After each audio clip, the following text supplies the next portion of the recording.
De-a lungul anilor, piața telefoanelor mobile s-a umplut de modele cu aspect similar, prețul și specificații diferite. În ciuda faptului că telefoanele pe hârtie arătau diferit, din punct de vedere vizual, era uneori dificil chiar să recunoști marca unui anumit dispozitiv. Din acest motiv, după părerea mea, pe piață apăreau tot mai multe dispozitive fără caracter.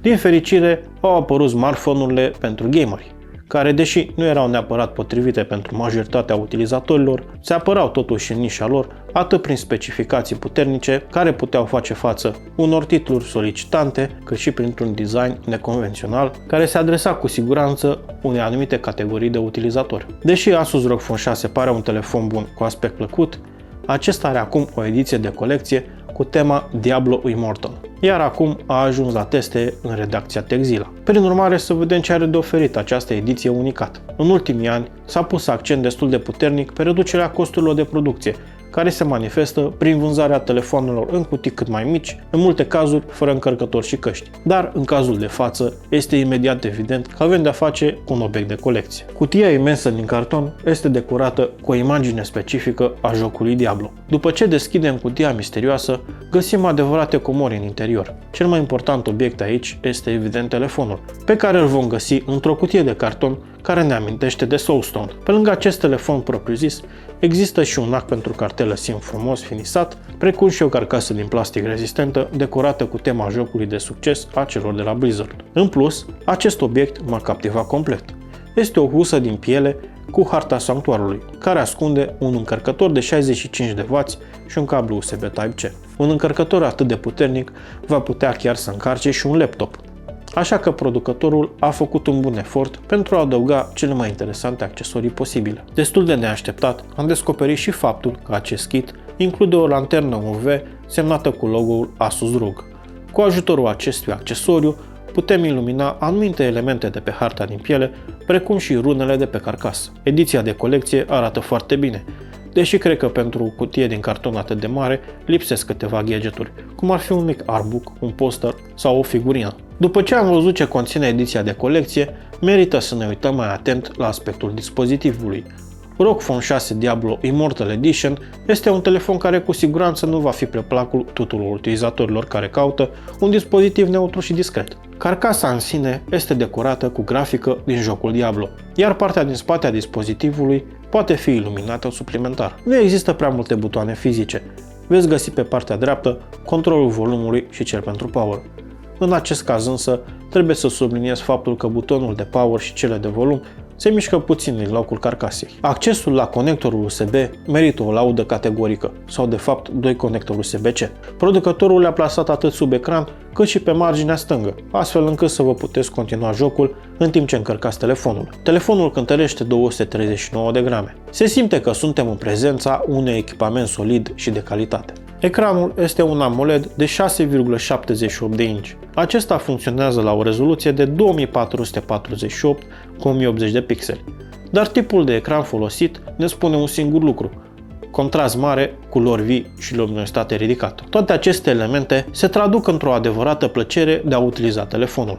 Diagonala mare permite o navigare confortabilă pe internet, dar mai ales este ideală pentru jocuri. Într-o epocă în care consolele precum Nintendo Switch și Steam Deck sunt din ce în ce mai populare, un telefon puternic pentru jocuri ar putea fi o alternativă versatilă. Vorbind de jocuri, nu se poate face fără parametrul extrem de important: rata de neprospătare.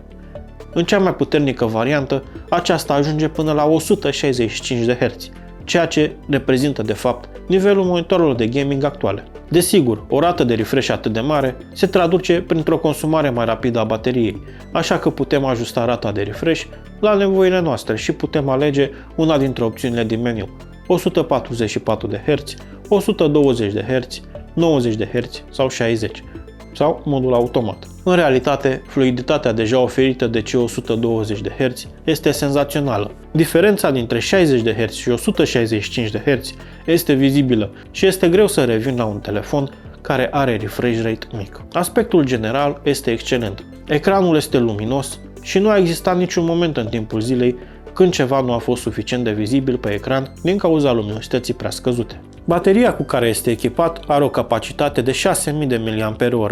Aceasta este o valoare foarte mare care poate fi descrisă cu încredere ca fiind peste medie. Testele efectuate pe timp de zi nu fac decât să confirme acest lucru, smartphone-ul putând rezista până la 2 zile cu o singură încărcare la o utilizare normală. Dacă vă jucați și îl utilizați intensiv, veți epuiza cu ușurință bateria în doar o zi, în funcție de volumul de muncă, de anumite aplicații utilizate și de rata de reîmprospătare a ecranului aleasă, putem manipula într-o oarecare măsură autonomia bateriei. După cum am menționat mai devreme, avem în pachet și un încărcător puternic de 65W cu cablu Type-C. Dacă smartphone-ul se descarcă, este nevoie de aproximativ 45 de minute pentru a încărca bateria la 100%.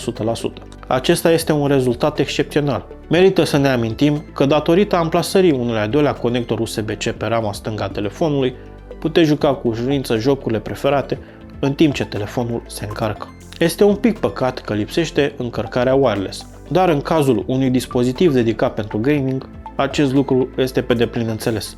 În interior se află un Qualcomm Snapdragon 8 Plus Gen 1, care are alături 16 GB de memorie RAM.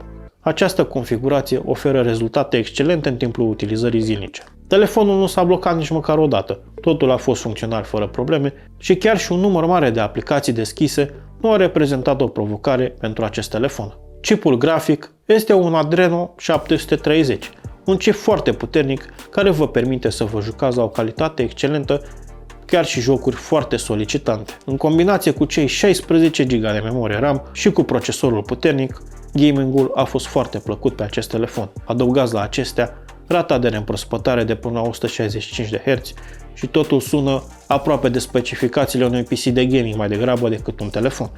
Gaming-ul este cu siguranță cel mai important punct al acestui model.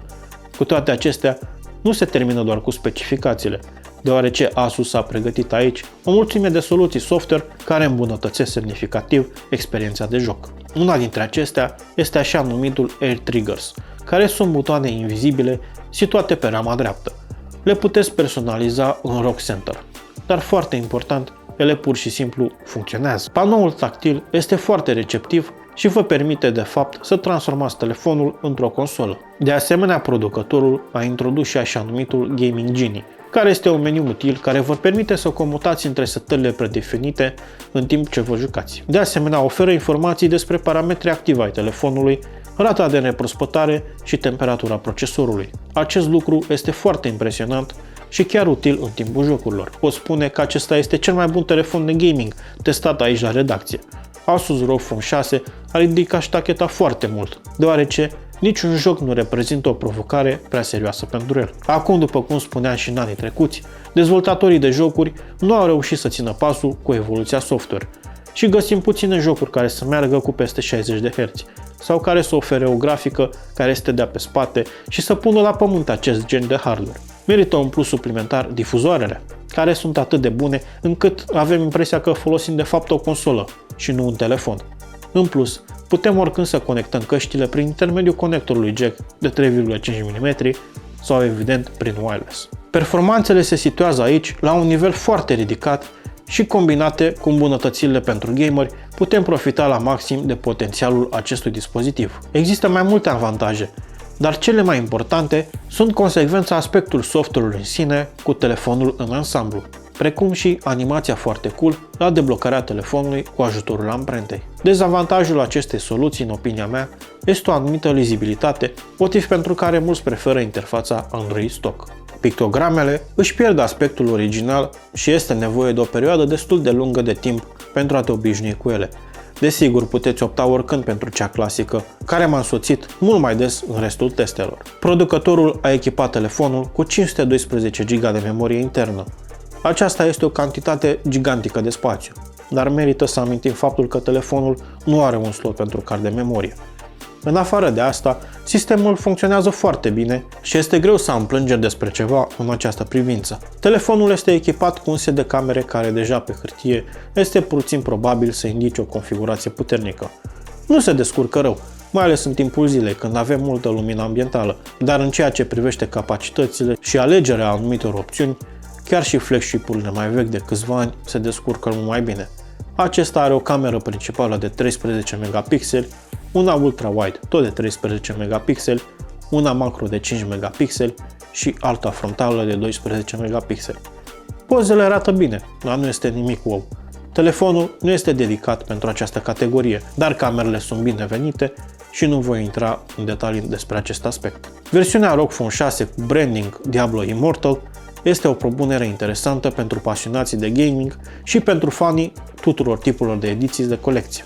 Este cu siguranță un telefon cu caracter, a cărui listă de avantaje este mult mai lungă decât cea de dezavantaje. Printre primele putem menționa cu siguranță designul neobișnuit, componentele și optimizarea excelentă, o baterie puternică, un ecran bun și de asemenea soluțiile software excelente pentru gameri, cum ar fi Game Genie și Air Triggers. Principalul dezavantaj putem spune că este partea foto. Pare a fi nepotrivită în raport cu prețul pentru care veți ajunge să-l plătiți pentru modelul testat.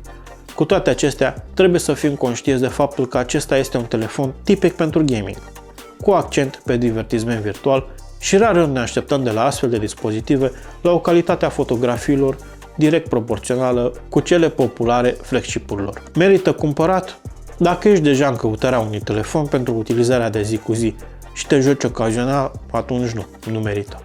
Cu toate acestea, dacă ești un fan Diablo, jucați multe titluri solicitante pe telefon și vă plac obiectele de colecție, atunci cu siguranță aș recomanda acest telefon pasionaților. Dacă v-a plăcut acest review, nu uitați de like și subscribe și să intrați pe techzilla.ro pentru cele mai noi știri tech.